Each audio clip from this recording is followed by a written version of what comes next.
Chères utilisatrices, chers utilisateurs, bonjour et bienvenue dans Nova. Dans cette vidéo, on va parler de listes dynamiques de quantitatifs et plus précisément de comment créer un tableau croisé dynamique. Alors derrière cette terminologie qui sonne un peu technique, un peu barbare et qui vient, sauf erreur, à la base de Excel, se cache une idée très simple. Vous voulez exploiter plusieurs propriétés. Donc dans l'exemple à l'écran, on a une gaine de ventilation. Donc je voudrais exploiter les métrés par diamètre, par épaisseur d'isolant et par type d'air. Eh bien, une présentation classique avec une colonne par propriété, c'est pas forcément optimal. Les tableaux croisés dynamiques, ça va permettre d'obtenir les sommes de manière plus compacte, plus efficace en termes de présentation. Donc dès que vous avez une famille d'objets ou une classe d'objets exploitée avec plusieurs propriétés, donc ça peut être soit la ventilation, ou bien par exemple en ELEC, vous voulez exploiter les quantitatifs par étage, par type de courant, et pourquoi pas par type de, enfin par circuit de départ de circuit, pardon. Eh bien, là, ça va être intéressant d'utiliser les tableaux croisés dynamiques.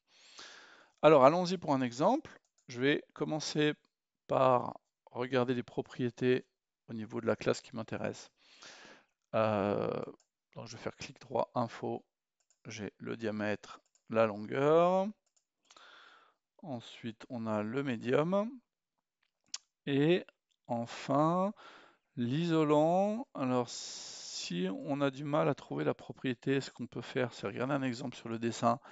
Là, j'ai une valeur qui est égale à 25. Je retourne dans mon tableau de valeur, dans mon tableau de propriété, et je tombe ici sur la propriété qui m'intéresse, épaisseur. Je vais ensuite créer ma liste dynamique de manière classique. Donc pour cela, je vous invite à visualiser les vidéos précédentes. Donc je vais choisir ma classe d'objet. Ensuite, je pioche les propriétés qui m'intéressent. Donc on a dit le diamètre, le médium, la longueur et l'épaisseur d'isolant. Je vais renommer les intitulés. Donc isolant. Là, on va l'appeler type d'air et diamètre. OK. Et je voudrais les sommes au niveau des longueurs. Donc maintenant, je clique sur import des données, je récupère une liste classique. Et maintenant, je vais aller dans tableau croisé dynamique. Alors, je vais pouvoir, dans la partie supérieure de l'écran, exploiter les différentes propriétés que j'ai définies pour ma liste. Et ensuite, je vais pouvoir, par glisser-déposer, placer ces propriétés soit en ligne, soit en colonne. Donc, je vais en colonne avoir les diamètres. Ensuite, en sous-colonne, par exemple, le type d'air. Donc, je vais glisser à la suite de diamètre le type d'air.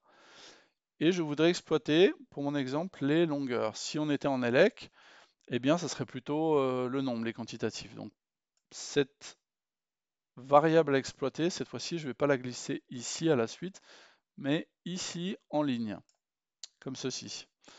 Et vous voyez que là, on a des totaux par diamètre et par type d'air. Et si je veux affiner encore le groupement, je vais maintenant glisser la colonne, pardon, la propriété isolant ici, et ainsi de suite. Vous avez un sous-total qui est encore plus détaillé. Donc le total, vous pouvez, comme pour le tableau simple, le copier-coller dans un tableur, l'enregistrer sous Excel et bien sûr sauvegarder votre liste comme gabarit. Voilà pour la présentation des tableaux croisés dynamiques. À très bientôt.